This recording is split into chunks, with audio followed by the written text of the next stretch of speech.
1896, when my great-great-grandfather, Frank Woodson, bought this property, he could never have imagined that there was a chance to make it the first conservation neighborhood development in all of East Texas.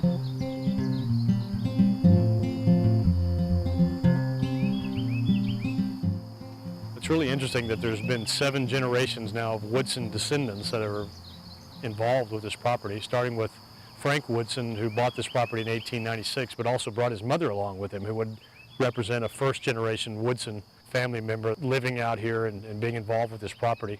My grandfather, R.O. Woodson, moved back after growing up here and was a hobby rancher and farmer here for 25 years. Of course, I've been coming out since I was a kid, visiting my grandparents and enjoying this, and it's been a beautiful part of my life. It's a really interesting thing for me to think about Frank and his sons out here clearing this land with mules back in the late 1800s. And now, 6 generations later, we're out here using satellite technology and solar panels to do a thing called a conservation development. There's a number of different ecoregions throughout the state of Texas which make Texas such a diverse place. But this particular ecoregion where the Woodson place is called a post-oak savanna. And it's dominated by oak trees, obviously, but also prairie-like or savanna-type open spaces. And the natural history of this area is that the forested woodlands used to burn, which would create a prairie for a while, which would then reforest. So there's a natural cycle of going between prairie and oak woodlands. The Woodson Place is a 66-acre development. Over 60% of the development will be held as common area and managed for wildlife habitat and native plants. There are 38 roughly half-acre custom home sites that are mosaicked in around all the natural features. So we haven't had to cut down any trees, and all of our road and infrastructure has been designed around the natural features of the property, which is one of the distinctive approaches in a conservation neighborhood. The American Beauty Berry is right out here in the open. True sign of savanna, I would think. One of the first things as I studied the conservation neighborhood model is that you look at the piece of the land, and the first thing you want to do is identify the most important and the most prominent natural features that you want to protect. See the dilemma there? I think that we move the road over. Yeah. There's no reason not to. Yeah, exactly. And we save a tree Yeah. by doing it. Because we moved the road. And when you're first studying the piece of land, you look it over and you say, I want to keep this stand of trees, I want to keep this. These are all the assets of the property. Those are the natural assets that are here. So I'm going to design everything around them. And so that's how we approach this piece of property. The other option is to cut the road, and I don't know about that curve. See, that's what we're gonna have to work on that curve.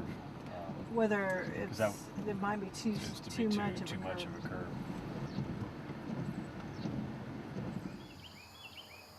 It's really building within a parkscape. The common area, 60%, which is over 30 acres, including woodlands and native prairie and hiking trails and ponds. It really is like building and living within a park. We're in the middle of the wooded area of Woodson Place, and this is part of the area that we want to protect for wildlife, for plants, as a conservation of the ecology of this area. You can feel the natural compost that's come down. The leaves have fallen and they're making a forest floor. Wildscaping is a really important part of a conservation neighborhood. It's all about saving a lot of water by using the xeriscaping techniques. It also promotes native plants, which are adapted very well for the soils. It supports native wildlife within the conservation subdivision. And it also offers a really appropriate transition from a totally wild area into somebody's yard, and so that you get the transitional spaces from the totally built environment to the totally native environment. So we're now at these lots right here. This is M2. These have sold. M2, all these 3 lots have sold right here. When do you expect your house to be finished? November is what we're shooting for. We're really excited to start our first home out here, which will be both my personal house at the Woodson Place and our project office. We recently signed a contract with the Austin Green Building Program to do all the ratings on our homes out here. And this first one that we're going to go after, we're hoping to get 5 stars out of 5 potential stars. There's a lot of different aspects to green building. Everything from how you place the house on the lot and the orientation to maximize solar gain at certain times of the day and minimize it in others, to roof overhangs and porches that shade the windows. So the house will set that way, and the porch, this back area here, is going to face out towards that kind of that ravine out in the back where the big trees are. This is going to be nice. When you open this door, you'll be able to see all the way down the house and out the window in the back. It's got lots to rainwater catchment systems that take the water that runs off the roof, puts it into cisterns to use for irrigating plants. There's just a number of those strategies to making the house, I think, more high performance and adapted for modern society. Plant some buffalo grass.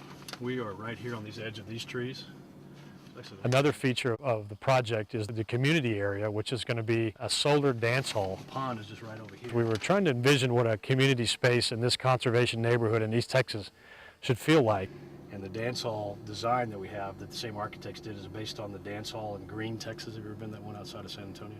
What kind of a place would you go to if you wanted to eat some barbecue and drink a few beers, maybe throw some horseshoes? It's got screened in on all four sides, a metal roof.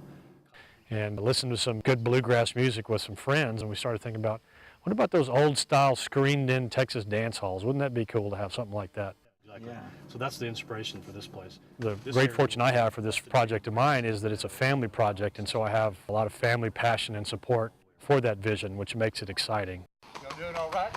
We're really trying to go after and recruit people that can respond to and participate in and contribute to a development like this that has a sense of community, a sense of creativity, that values the natural features of the land, and that can appreciate living in a region that's this rich in natural heritage and history and super friendly people.